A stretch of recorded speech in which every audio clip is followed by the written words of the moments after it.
up the boundary. He's got a receiver. It's Anthony Torres with a catch. Tyler runs the wheel.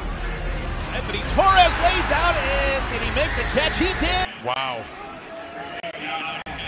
2nd and 17. You're not expecting this. Torres and French, top of your screen. The tackle. Oh, Torres. Don't do him like that, Torres. What a block by Torres on Patterson.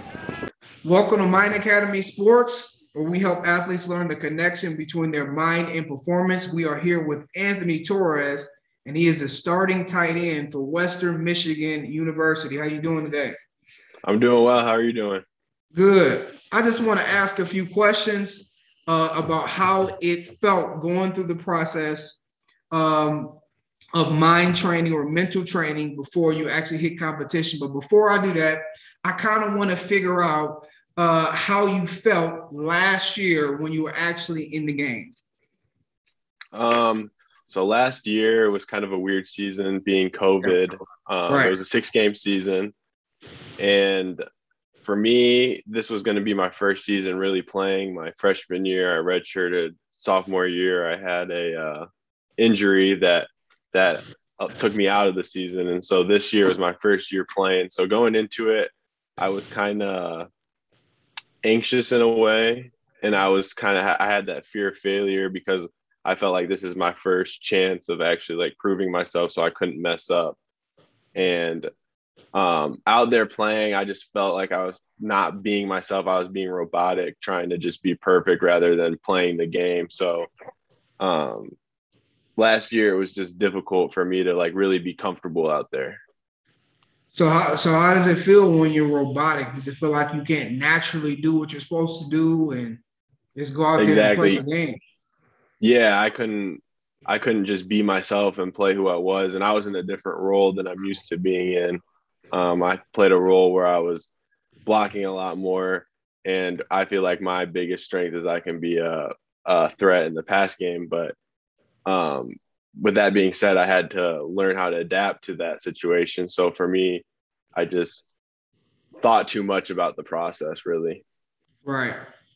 So since you have been through the process and a little bit of mental training, tell me how it was as you step on the field. You're going against Michigan, you're going against potential first-round picks and things like that. Tell me how it's been since then.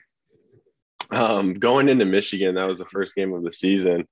And it happens to be that the first game of the season, I'm also playing a potential first-round draft pick and top 5 pick at that. So going into that game, yes, I was nervous because obviously it's the first game of the season. It's like a huge game for us. But secondly, I was nervous, but in a good way. Like before, I would be nervous and be doubting myself. But this year I was like a calm nervous, like the calm before the storm type of thing.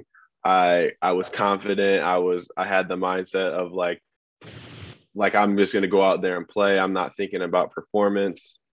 I'm thinking about just going out there and playing and having fun, regardless of what happens. I mean, in any type of game, you're going to make mistakes and mess up, but it's a matter of just like working past those mistakes and not thinking too much about it and not thinking too much about being perfect in performance, but really just living in the moment. And that's one thing that really helped me was learning to kind of just be present in the moment rather than focus on the future or focus on what happened in the play before. So that's where I took my biggest step after going through the process of mental training and unlocking parts of my mind that were kind of just dormant. Right. Oh, unlocking parts of your mind that was dormant. That's a huge statement. Tell me about how your body felt like fluidity. Did you feel like that you could get into flow easier or something like that? Definitely. And as the season went on, I felt that after we did another session, I felt like things were really starting to click. I felt like I was playing like myself. I went from a year last year where I had 0 targets and 0 catches to a year where I've had 12 catches, over 130 yards. So just production wise, when I wasn't even focused on that, I was just focused on playing and having fun. But that stuff comes naturally when you just kind of be present and be in the moment. So Right. when you can really play like yourself, that's when good things start to happen. And I think that's where athletes fail, is they don't play as themselves. They try to be somebody they're not, or they're thinking too much about it. And so when you can play as yourself, that's when you get the best in players and in teams at that. Yeah. You mentioned a good point there. One thing I always like to say is performance equals potential minus interference. So the interference, the mental interference that we have in our mind keeps us from being ourselves. Right, and it holds back the potential that's deep down inside every single athlete. And here's the thing. In order to do what you do, in order to do what many people have done, right, you need a certain level of ego to actually get out there, to go against a defensive end that's D1 or first round draft pick or whatever. You have to have that ego. Right. But here's the thing. We let our ego stop us from mentally training. So the interference is there. And now we have all this potential we haven't tapped into. So my question to ask you is, do you think teams are missing out on this, and could they collectively use this to actually increase their chances to win and to have success as far as the season goes? Yes, I think individually it is great. And as a team, it's even better, because if every person is clicking and they're all on the same page and just playing, then that team is going to be much more successful. I felt individual success just from the training that I did with you personally. But I think if all 22 starters on offense and defense came together and did mental training, or the whole team at that did a mental training and went through the process, I think the team itself would be successful. So I don't think it's just I don't think it's just individualized. I mean, maybe the training aspect of it, like connecting it to yourself, is different, but overall, if you can unlock that potential in everybody to overcome mental barriers, I think a team would be much, much better and much more successful. Coach included too. I'm serious.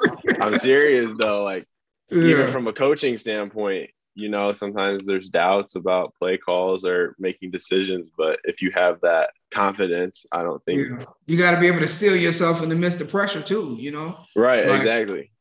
Calm down, make it, Football, sports, period, is a game of inches, man. So you could be a tight end making plays your whole game, but then the wide receiver that's out there, you need him to make a play in the last minute of the game. If he ain't did no mental training or study tape or did whatever, now you out on the limb. So everything works together. Right. I want to say before I leave that this process worked because of your level of humility, man, your ability to receive information, and always say that the ego is the enemy. So when you can take your ego out the way, you can truly reach your potential. So